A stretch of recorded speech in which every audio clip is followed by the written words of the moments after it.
The struggle against terror. Intussen word die besending kos en mediese voorraad vir Palestynë in die Wes-oewer vertraag op die Johannesburgse internasionale lughawe weens bureaukratiese rompslomp. 'n nie-regeringsorganisasie hou die Israeliese regering verantwoordelik vir die vertraging. In spite of them having given us written approval more than 2 weeks ago, they have obstructed this humanitarian aid from reaching the Palestinian refugees. They use words such as technicality and bureaucracy to escape their responsibility. Die Israeliese regering sê egter dis noodsaaklik dat die korrekte prosedures gevolg word. The aid that is being given to the Palestinians is welcomed by us, and if there are some bureaucratic troubles, we shall look for a way to overcome them. Terwyl Israel al meer dorpe in die Wes-oewer herbeset, raak dit toenemend moeiliker vir die Palestynë om vars kos of medisyne in die hande te kry. Dijo le thepa e nngwe ya boleng ba diranta tse balwang ho dimilione tse neng di tlamehile ho romelwa Palestina bakeng sa bana ba lapang di ntse di beuwe boemafofaneng ba Johannesburg. Mokgatlo o seng wa mmuso Gift of the Givers o qosa mmuso wa Israele ka hore ke ona o thibelang thomelo ya thepa ena.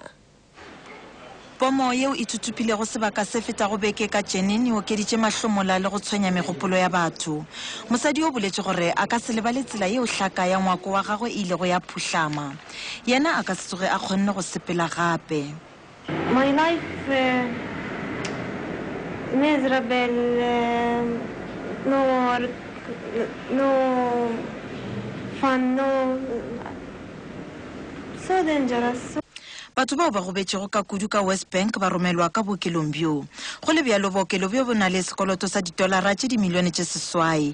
Se se hlalosa gore bašomedi ba bookelo le balwetši ba hloka ditlabelo tša kalafo tšeo e lego karolo ya morwalo wa thušo o le bjale o lego ka boemafofane bja boditšhabatšhaba bja Johannesburg. The aid that is being given to the Palestinians is welcomed by us, and if there are some bureaucratic troubles, we shall look for a way to overcome them. In spite of them having given us written approval more than 2 weeks ago, they have obstructed this humanitarian aid from reaching the Palestinian refugees. They use words such as technicality and bureaucracy to escape their responsibility. Maemo ka bookelong bja a hlobaetša. Batho ga ba kgone go tsena le go tšwa ka tikologong yeo go tliša dihlare tše mpsa.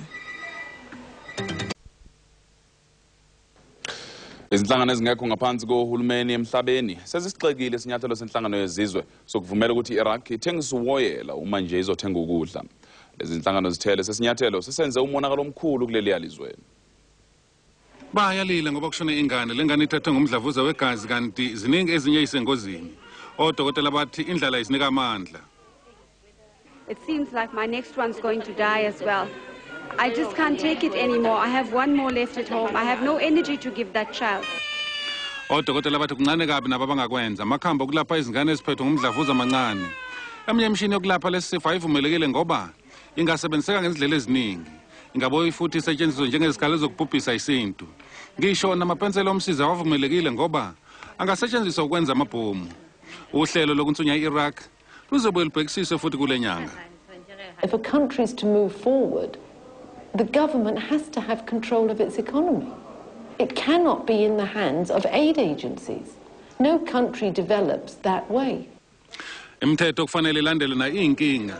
Inhlangano yesihe eKwaZulu-Natal ikuthola kunzima kabi ukusiza abahluphekile. It is quite obvious that the Oil for Food program is an international scam. To bring aid into Iraq is going to be a huge difficulty. Izinhlangano zosizo zihlombekisa ukuthi sekufe izigidigidi zabantu kule minyaka e12 edlule ngenxa yokuntuleka kwemithi. To international news, and in the latest of our series of reports from the heart of Iraq, reporter René Horn looks at the pain of UN sanctions, which many NGOs claim are costing lives. In a children's hospital in downtown Baghdad, they mourn the loss of a young life. The child died of leukemia, and thousands more are at risk. This 18-month-old baby is clinging on to life. Doctors say she's dying of malnutrition. Her sister died a year ago from cancer. It seems like my next one's going to die as well. I just can't take it anymore. I have one more left at home. I have no energy to give that child. The medical staff say there's little they can do. Doctors here say the amount of cancer patients has increased fivefold since 1991. They say medication for terminally ill patients is desperately needed. According to UN Resolution 661, the Oil for Food program does provide medication for these children, but therapy to treat children with cancer is restricted. The UN argues that certain medical equipment to treat cancer patients cannot be granted as it has a dual purpose. While it might help the patient, it can also be used for weapons of mass destruction. Even lead pencils were not allowed into the country until last year on the grounds that they too could be used to make bombs. The United Nations controls what goes in and out of the country through sanctions. The Oil for Food program will be reviewed this month. Some NGOs are calling for sanctions to be scrapped. If a country is to move forward, the government has to have control of its economy. It cannot be in the hands of aid agencies. No country develops that way. Bureaucracy is also a problem. A KwaZulu-Natal-based aid agency has found it tough to help the needy. It is quite obvious that the Oil for Food program is an international scam. To bring aid into Iraq is going to be a huge difficulty. Aid agencies estimate 1 million people have died in the last 12 years because there wasn't enough medical supplies or equipment to save them. In a country grappling with bureaucracy, sanctions, and under the threat of war, it may be already too late for many more children. Renee Horn, SABC, Baghdad. On to some other news now. After 4 weeks of negotiations, a plane carrying 5 million rand humanitarian aid will finally leave for Palestine tonight. The cargo of medicine, medical equipment and food was initiated by the South African public and an organization called Gift of Givers to address the crisis faced by Palestinians. It took the intervention of the South African government for the Israelis to give the go-ahead. The aid includes state-of-the-art medical equipment, water purification tablets, bottled water and other food items. South Africa says it will also do all it can to encourage a political settlement to the Middle East crisis. 26 days and still waiting. A South African aid package for Palestinian refugees remains grounded at Johannesburg International Airport. The 5 million rand aid package includes medical equipment and water purification tablets for thousands of needy Palestinians. Renee Horn, who traveled to the West Bank with cameraman Vikash Sitaram, compiled this report. Military tanks, a common sight in West Bank cities. The war rages on, and both sides continue to suffer. The purpose of our trip, to track the aid package from the Johannesburg International Airport to the West Bank. After almost 2 months of preparation and waiting from the Israelis, we eventually left Johannesburg with the expectation that the aid would follow a day later. We were accompanied by a South African delegation. We can only help, encourage and give the South African experience, which at the worst of times never allowed the talks to break down and continued talking even while the so-called black-on-black violence. First stop was Palestinian President Yasser Arafat's battered headquarters in Ramallah. Israeli troops are prominently stationed here. Being inside Yasser Arafat's headquarters was an eerie experience. It was a ramshackle building, totally unlike a presidential abode.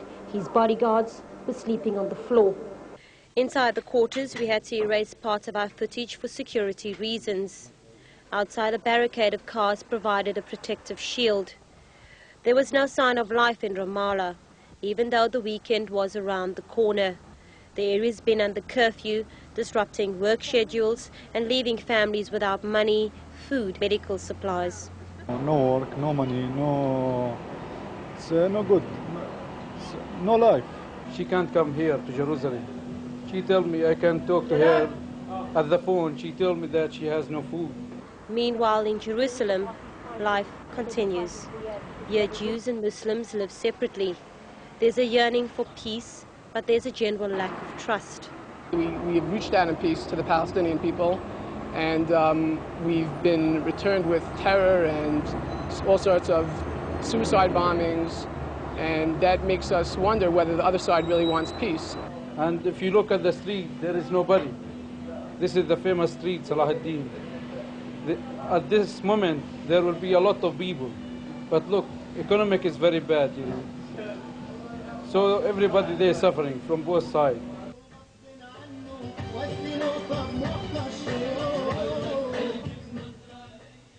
Nelson Mandela is a household name, and South Africans often face many questions about the former president. In the Israeli capital, Tel Aviv, the effects of the war are less visible.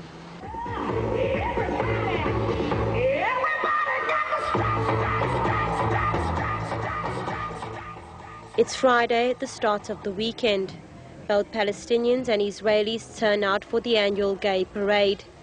The carnival atmosphere is a stark contrast to the West Bank.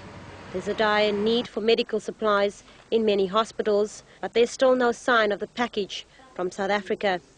Israeli authorities blame the delay on documentation problems. However, some believe it's a delaying tactic.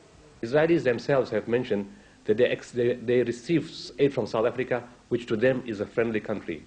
They say that clearance takes 2 to 4 weeks only. 8 weeks have passed since we have given them the paperwork. For us, there were other pressing problems. We were granted media accreditation by the Israelis, but were turned back from most checkpoints. Eventually, we resorted to using back roads. On leaving Israel, we were stopped at Ben Gurion Airport. All luggage was searched, and the SABC's laptop editor was temporarily confiscated. We were questioned relentlessly and body searched. Having had a taste of life in the Middle East, I realize that I am lucky to be living in a free country without restrictions, barricades and curfews. Renee Horn, SABC, Durban.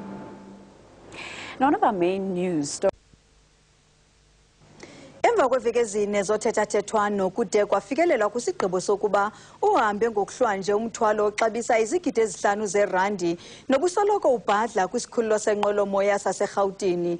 Lo mthwalo nobandakanya amayeza, izixhobo zasesibhedlele kwanokutya usingise kwelasePalestina. Zizinwe zombutho woluntu loMzantsi Afrika, i-Gift of Givers, nobonakalisa ubudlelwane novelwano ngemeko abafuthaniseleke kuyo abemi basePalestina. Luthethe iveki ezisithoba zonke uthethwano olunzima phambi kokuthatha kwesigqibo sokuba umthwalo obunzima buzitoni ezingama-38 ude usiwe ePalestina usuka kwisikhululo senqwelomoya saseRhawutini. Ukuze de kufikelele kwisigqibo sokuba de uhambe lo mthwalo kude kwangenelela isebe lemicimbi engaphandle ngokuthethana de kuvisiswana norhulumente wakwaSirayeli. We've worked very closely with our missions both in Ramallah and Tel Aviv and with the Israeli embassy here as well as with the Israeli government, to try to ensure that we do follow all the correct procedures and protocols in order to ensure that the donation reaches the Palestinians.